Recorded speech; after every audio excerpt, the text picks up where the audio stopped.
Guys आज ऐसा क्या हो गया था कि गैरेज से बहुत ज़्यादा फ़ोन आ रहा था, ये वीडियो में बताते हैं। तो गाइज आज सुबह मैं गैरेज आया तो गैरेज में बोलेरो पिकअप आई थी जो कि ब्रेक बहुत ज़्यादा फेल हो गया था, तो उसका लीकेज आयल था। तो हमने ब्रेक लाइनर को निकाल दिया, उसके बाद से सिलेंडर को निकाल दिया। सिलेंडर निकालने के बाद से हमने ब्रेक लाइनर नवा ले लिया।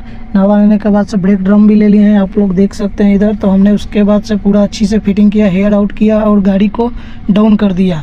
तो गाड़ी का काम ख़त्म हो गया। और दूसरा फिर हमारे पास आई पोलो गाड़ी जिसका ब्रेक्स बहुत ज़्यादा साउंड हो रहा था। तो हमने चेक किया तो हमको लेफ़्ट साइड का डिस्क पूरा नज़र आ रहा था कि पूरा चला गया, जो कि ब्रेक पैड भी उसमें नहीं बचा हुआ था। तो हमने नवा ब्रेक डिस्क भी डाला और ब्रेक पैड भी। तो आप लोग चैनल को सब्सक्राइब करिए, लाइक करिए, शेयर करिए, प्लीज़ सपोर्ट करिए गाइज। नेक्स्ट वीडियो मिलते हैं।